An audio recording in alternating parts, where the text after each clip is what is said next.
බෑක්පැක් එකක් ගන්න යනකොට ඒ ගන්න යන බෑක්පැක් එක Tamanට හරියටම ෆිට වෙනවද කියන එක දැනගන්නේ කොහොමද? එහෙම බලන්න ඕනේද? එහෙම බලන එකේ වැදගත්කම මොකද්ද? බෑක්පැක් එකක් තෝරගන්න එක ගැන අපි කලින් කරපු වීඩියෝ එකේදී මේ කරුණු ටික ඉදිරි වීඩියෝ එකකින් කතා කරමු කිව්වනේ. අද බලමු මේ ටික.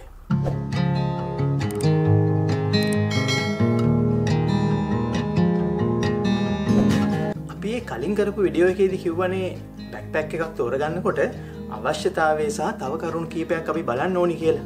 මේ කරුණු ටික බලලා බෑක්පැක් එක තෝරගත්තට පස්සේ අන්තිමට අපි කිව්වා ගැළපීම කියන එක ගැන බලන්න ඕනි කියලා. එතකොට අන්න ඒ කොටස ගැන අපි නිකන් සඳහන් කළා විතරයි එදා. අපි අද මේ වීඩියෝ එකෙන් ඒ ගැන විස්තර ඇතුව බලමු. එතකොට එතනදී අපි කියවනේ බෑක්පැක් ෆිටින් කියලා වෙනම කතන්දරයක් තියෙනවා. ඒක තමයි අපි ඉදිරි වීඩියෝ එකකින් කතා කරන්න ඕනි කිව්වේ කියලා.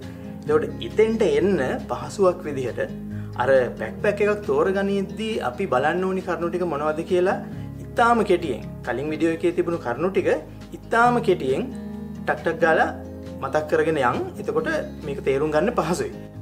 බෑක්පැක් එකක් තෝරගන්නකොට බලන්න ඕනි කරුණු ගණනාවක් තියෙනවා. ඒ වයින් පළවෙනි එක තමයි අවශ්‍යතාවය මොකක්ද කියන එක. ඊළඟට බෑක්පැක් එකේ ප්‍රමාණය.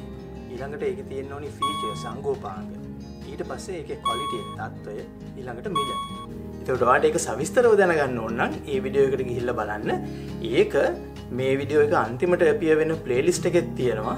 ඒ වගේම ඩිස්ක්‍රිප්ෂන් එකට ඒකේ ලින්ක් එකත් දාලා තියෙනවා.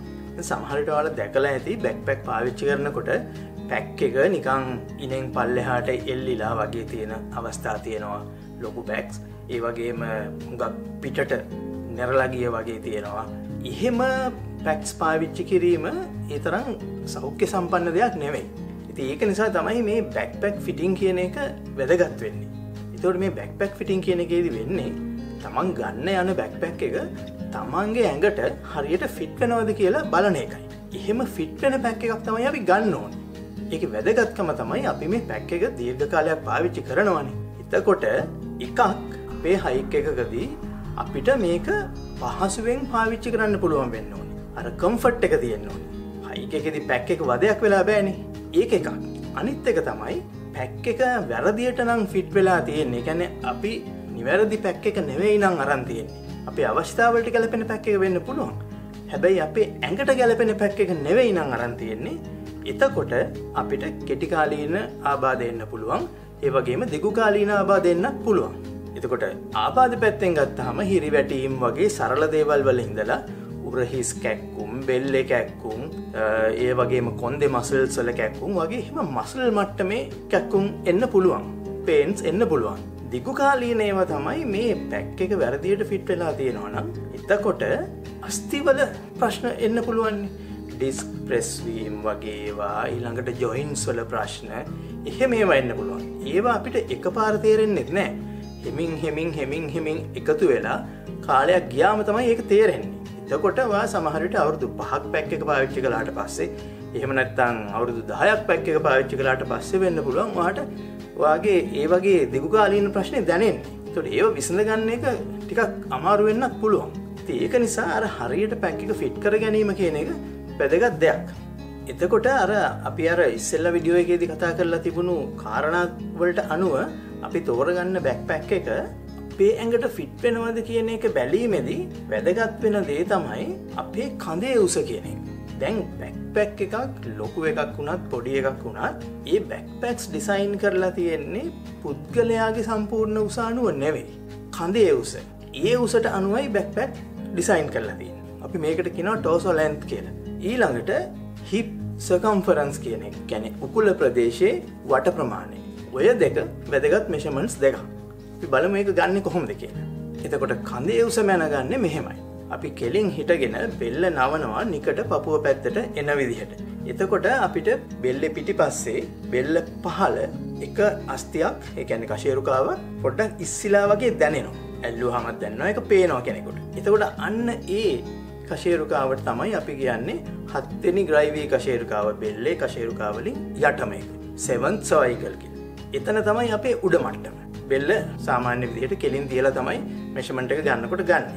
එතකොට පල්ලෙහා අන්තය විදිහට ගන්නෙ අපි ඉනට අත් දෙක තිබ්බහම අපිට දැනෙනවා මේ උකුල් ඇටේ උඩ දාරය අහු වෙනවා. වේසම වගේ හැදිච්ච එම ලොකු පියාපත් දෙකක් වගේ තියෙන ලොකු අස්තියක් තියෙනවනේ. ඒකේ ඒ උඩ දාරේ ඉලියක් ක්‍රෙස්ට් කියලා කියන්නේ ඒකට. එතකොට අන්න ඒ කෙලින් දැන් අපේ මහපට ඇඟිලි දෙක පිටිපස්සට යොමු වෙලානේ තියෙන්නේ. ඒ මහපට ඇඟිලි කෙලින් කොඳුයට පෙළට ගියොත් මේ හරස් ඉරක් විදියට අන්න ඒ කොඳුයට පෙළ හම්බ වෙන තැන ඒ ඉරේ ඒක තමයි යට මට්ටම. එතකොට අර 7 වෙනි ග්‍රයිවී කශේරුකාව කියන බෙල්ල කශේරුකාවේ ඉඳලා මේ කොඳුයට පෙළේ පල්ලෙහා අපි අර මාක් කරගත්ත තැනට තමයි මනින්නේ. ඕක තමයි කඳේ උස බෑක්පැක් ඩිසයින් කරද්දී පාවිච්චි කරන උස තමයි ඔය. මේ මෙෂර්මන්ට් එක තනියම ගන්නත් පුළුවන්. හැබැයි වඩා හොඳයි ඒක වෙන කෙනෙක් ගන්නවා නම්. එහෙම වුණත් මේ මෙෂර්මන්ට් එක 3 පාරක් විතර අරගෙන ඒකේ සාමාන්‍යයක් ඇවරේජ් එකක් ගන්නවා නම් තමයි හොඳ. ඊට පස්සේ අපිට ගන්න තියෙනවා හිප් සර්කම්ෆරන්ස් කියන එක. දැන් මේ හිප් සර්කම්ෆරන්ස් කියන එක උකුල වට ප්‍රමාණය වැදගත් වෙන්නේ පැක් එකක අර හිප් බෙල්ට් එක කියන එක. කොයි සයිස්ද කියන එක ගැන බලා ගන්න. එතකොට මේ හිප් සර්කම්ෆරන්ස් එක ගන්නෙ ටෝසල් ලෙන්ත් එක ගන්නකොට ගත්තනේ කඳේ පහළ මට්ටමක්. ඒ මට්ටමේදීම ඒ කියන්නේ උකුල් ඇටය ගෑවිලා යන විදිහට තමයි මේ මෙෂර්මන්ට් එක ගන්න. ඉන්න නෙමෙයි උකුල ප්‍රදේශයෙන් ගන්න තියෙන්නේ. සාමාන්‍යයෙන් ටෝසල් ලෙන්ත් එක අනුව ෆිට වෙන පැක් එකක් හිප් සර්කම්ෆරන්ස් එක, ඒ කියන්නේ හිප් බෙල්ට් එක ගැලපෙනවා. හැබැයි එහෙම නැති වෙන අවස්ථා තියෙන්න පුළුවන්. ඒක නිසා තමයි ඒකත් මැනලා ඒකත් චෙක් කරලා බලන එක වැදගත් වෙන්නේ. මේ උකුල වට ප්‍රමාණය කියන මෙෂර්මන්ට් එක එන්නේ අපි කලිසමක බෙල්ට් එක දාන මට්ටමේ නෙමෙයි. ඊට වැඩිය උඩින්. ඒක නිසා අපි කලිසමක වේස් සයිස් එක කියන එකෙන් අර හිප් සර්කම්ෆරන්ස් කියන එක ගන්න එක වැරදි වෙන්න පුළුවන්. ඉතින් මේවා ඇත්තටම ලොකු පැක්ස් වලට තමයි හුඟක්ම වැදගත් වෙන්නේ. ඒ කියන්නේ හිප් බෙල්ට් එකේ සයිස් එක කියන එකත් ටෝසල් ලෙන්ත් එක වගේම වැදගත් වෙන්න හේතුව තමයි හිප් බෙල්ට් එක තියෙන බෑක්පැක් එකකදී ඒ පැක් එකේ බරෙන් 80%ක් විතර වැඩි ප්‍රමාණයක් හිප් එකට තමයි එන්න ඕනේ. ඒක නිසා හරියට ගානට ෆිට වෙන හිප් බෙල්ට් එකක් තියෙන පැක් එකක් වෙන්න ඕනේ, විශේෂයෙන් බර පැක් එකකදී. එතකොට දැන් මේ මෙෂර්මන්ට්ස් දෙක ගත්තට පස්සේ මොකද කරන්නේ? මේ ගත්ත මෙෂර්මන්ට්ස් අනුව බෑක්පැක් වල සයිසස් තියෙනවා. අපි අර කලින් වීඩියෝ එකෙත් කිව්වනේ මේල් ෆීමේල් කියලා වෙනසකුත් තියෙනවා කියලා. ගැහණු පිරිමි පැක්ස් කියලාත් වෙනස්කම් තියෙනවා කියලා. එතකොට කාන්තාවන් සඳහා තියෙන පැක් සයිසස් නෙවෙයි පිරිමි සඳහා තියෙන එහෙම සයිස් රේන්ජ් එක තියෙන්නේ. ඒක නිසා තමන් ගන්න යන්නේ පිරිමි බෑක්පැක් එකක්ද ගැහණු බෑක්පැක් එකක්ද නැත්නම් ඕනි කෙනෙකුට ගැලපෙන එකක්ද කියන එක අනුව මේ බෑක්පැක් බ්‍රෑන්ඩ් එකේ තියෙනවා සයිස් chart එකක්. එතකොට තමන්ගේ අපි හිතමුකෝ 17.5 කියලා ටෝසෝ ලෙන්ත් එක ආවේ. ඒකට ගැලපෙන්නේ ස්මෝල්ද මීඩියම්ද ලාර්ජ්ද කියලා ඒ සයිස් එකේ chart එකෙන් බලලා ඕනි බෑක්පැක් එක ගන්න. දැන් තව දෙයක් තමයි දැන් ওই සයිස් chart එක තියෙන බ්‍රෑන්ඩ් එකකින් නම් ඔයා බෑක්පැක් එක ගන්න යන්නේ ඔයාගේ ටෝසෝ ලෙන්ත් එක කියන මෙෂර්මන්ට් එක ඒ සයිස් chart එකේ දෙපැත්තෙන් එක පැත්තකටවත් වැටෙන්නේ නැත්නම් ඔයා ඉන්ටර්මීඩියට් නම් ඒ කියන්නේ අපි හිතමු ස්මෝල් කියන පැත්තේවත් මීඩියම් කියන පැත්තේවත් නෙවෙයි තියෙන්නේ අතරමැද තියෙන්නේ. එහෙම නැත්නම් මේ දෙකටම වැටෙනවා කියලා වගේ තත්ත්වයක් තියෙන්න පුළුවන්. එහෙම වෙලාවකදී රෙකමන්ඩ් කරන දේ තමයි වඩා පොඩි සයිස් එකට යන්න කියලා. ඒ කියන්නේ ඔයා මීඩියම් කියන එකටයි ස්මෝල් කියන එකටයි දෙකටම වැටෙනවා නම් ස්මෝල් කියන සයිස් එකට යන්න කියලා. මොකද හිප් බෙල්ට් එක හරියට ෆිට වෙන්න ඕනි. ඊළඟට පැක් එක ඕනියට වැඩිය ලොකු වුණොත් ඒක ප්‍රශ්නයක් වෙන හින්දා. දැන් ප්‍රශ්නේ තියෙන්නේ මේක ඔය ලොකු බ්‍රෑන්ඩ්ස් වල තිබුණට අර වැඩිය දන්නේ නැති නම් තියෙන එහෙම බ්‍රෑන්ඩ්ස් වල නොතිබෙන්න පුළුවන්. ඒක නිසා එතන යම්කිසි ට්‍රිකි දෙයක් තියෙනවා. දැන් අපි කතා කරන්නේ විශේෂයෙන් ඩේ පැක්ස් ගැනනේ. ඒතර ඩේ පැක්ස් වලදී ඔය ගැටලුව එච්චර ලොකුවට එන්නේ නැහැ. මොකද මේ පැක්ස් හුඟක් වෙලාවට one size කියලා තියෙන පැක්ස් නිසා. දැන් size chart එකක් නැති බෑක්පැක් එකක් නම් ගන්න යන්නේ. එතකොට අපිට කරන්න පුළුවන් දේවල් කීපයක් තියෙනවා. අපේ ටෝසෝ ලෙන්ත් එක මැනගෙන, ඒ වගේම hip circumference එක කියන එකත් මැනගෙන, ඒ measurements මැනලා බලලා බෑක්පැක්ස් වල ඒවට ගැලපෙන බෑක්පැක්ස් තෝරගන්න තමයි සිද්ධ වෙන්නේ. හැබැයි ඒ බෑක්පැක්ස් අපි දාලා බලන්න ඕනේ. මෙෂර්මන්ට් එකෙන් විතරක් කියන්න බෑ. හොඳම විදිහ තමයි බෑක්පැක් එක දාලා බලන එක. මොකද බෑක්පැක්ස් වල එකම මෙෂර්මන්ට් එක තියෙන විවිධ ඩිසයින්ස් තියෙනවා. ඒකට ඔය ඩිසයින් ෆීචර්ස් වෙනස් වෙන හින්දා අපිට ලෙන්ත් එකෙන් විතරක් කියන්න බෑ මේ බෑක්පැක් එක ෆිට වෙනවා කියලා. එතනදී සාමාන්‍යයෙන් මේ බෑක්පැක් එකේ ගෙනියන බරට සමාන බරක් දාලා ඒ ෆිට් එක හරිද කියලා බලන්න පුළුවන් නම් තමයි අයිඩියා. ඒකෙදි බලන්න ඕනි තව දෙයක් තමයි මේ ස්ට්‍රැප්ස් පටි ඇඩ්ජස්ට් කරන්න පුළුවන්ද කියන එක. හිප් ස්ට්‍රැප්ස් තියෙන පැක් එකක් නම් අපි පටන් ගන්න ඕනි හිප් ස්ට්‍රැප්ස් හරි විදිහට තද කරගෙන. දැන් මේකෙදි ඔයාලට පේනවා මේ හොඳටම ෂෝල්ඩර් ස්ට්‍රැප්ස් ලූස්වයි මන් තියලා තියෙන්නේ. හිප් ස්ට්‍රැප්ස් වල පැඩඩ් කොටස උකුල් ඇටේ උඩ හරිය ගෑවිලා යන විදිහට තියෙන්න ඕනේ. එතකොට ඒ විදිහට නම් පැක් එක ඉස්සෙන්න ඕනේ මෙහෙම. ඒ විදිහට තියාගෙන අපි හිප් ස්ට්‍රැප් එකේ බකල් එක දානවා. දාලා දැන් පේනවා ලූස්. දැන් අපි මේක තද කරගන්න ඕනේ.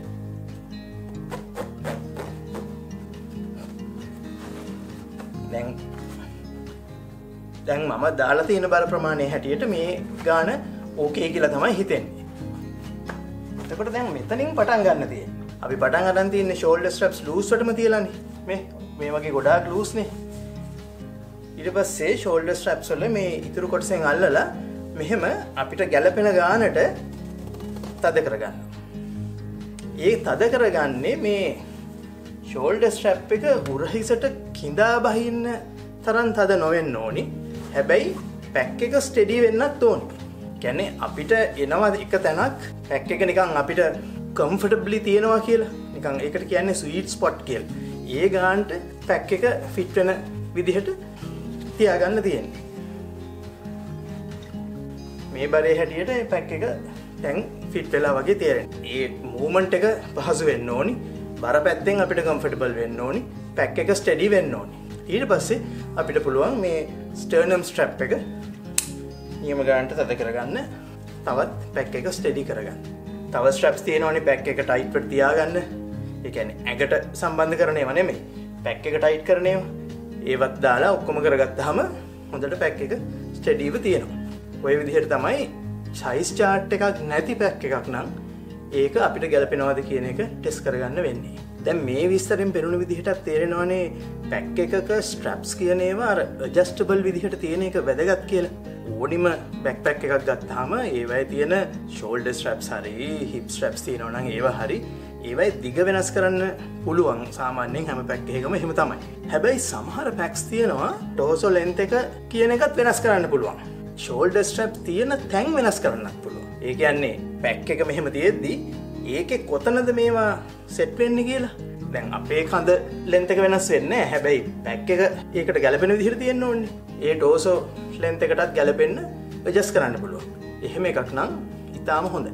එතකොට අවසාන වශයෙන් හොඳට ෆිට වෙනවා කියන එකේදී අවසානයේ එන්නේ පැක් එකේ පතුල බොටම් එක තියෙන්න ඕනේ අපේ උකුල් ප්‍රදේශයේ. ඊට වැඩිය පහළට යන්නේ නැතුව උඩට යන්නේ නැතුව දල වශයෙන් ඒ හරිය තියෙන්න ඕනේ. ඊට පස්සේ පැක් එක අපි පැක් කරද්දී එතකොට අර බර සමබරව විහිදිලා යන විදිහට පැක් කරගන්නත් ඕනේ. ඉතින් අන්තිමට අපි පැක් එක දාගත්තාම අපිට නිකන් දැනෙන්න ඕනි සමබර විදිහට තියෙනවා කියලා. හැබැයි මතක තියාගන්න ඕනි ලොකු පැක්ස් වල විශේෂයෙන් වැඩි බර ප්‍රමාණය එන්න ඕනි උකුල ප්‍රදේශයට. සාමාන්‍යයෙන් 70%ක් 80ක් වගේ ප්‍රමාණයක් පැක් එකේ මුළු බරෙන් මේ උකුල ප්‍රදේශයෙන් දැනෙන්න ඕනේ. ඊටු ටික තමයි ෂෝල්ඩර්ස් වලට එන්න ඕනේ. ෂෝල්ඩර්ස් වලින් ඕනිවට වැඩිය බර දරන්න යන්න හොඳ නැහැ. ඉතින් ඔන්න ඔය විදිහට තමයි අපි බෑක්පැක් එකක් ෆිට කරගන්නේ අපේ ඇඟට ගැලපෙන විදිහට. එතකොට අපි අර කියපු අවශ්‍යතාවය සහ අනිකුත් කරුණු අනුව පැක් එක තෝරගෙන පැක් එක ගනිද්දී අපි බලන්න ඕනි මේ තෝරගත්ත පැක් එක අපිට ෆිට වෙනවද කියලා. එතකොට විවිධ බ්‍රෑන්ඩ්ස් වලින් හරි විවිධ සයිසස් වලින් හරි චෙක් කරලා බලන්න වෙනවා අපිට කොයි එකද වඩා කම්ෆර්ටබල් සහ හොඳින් ෆිට වෙන එක කියලා. මේ විදිහට බෑක්පැක් එක තෝරගත්තොත් ඔයාගේ බෑක්පැක් එක ඔයාගේ හයික්ස් වලදී හොඳ සහකරුවෙක් වෙයි. ඉතින් මේ වීඩියෝ එක ප්‍රයෝජනවත් කියලා ඔයාලට හිතුණා නම් ඒ ගැන කමෙන්ට්ස් වලින් අපිටත් අනිත් හැටත් කියන්න. ලයික් එකක් දාන්න. යාළුවන්ටත් බලන්න ෂෙයා කරන්න. ඔයා අපිව සබ්ස්ක්‍රයිබ් කරලා නැත්නම් තවම සබ්ස්ක්‍රයිබ් කරන්න.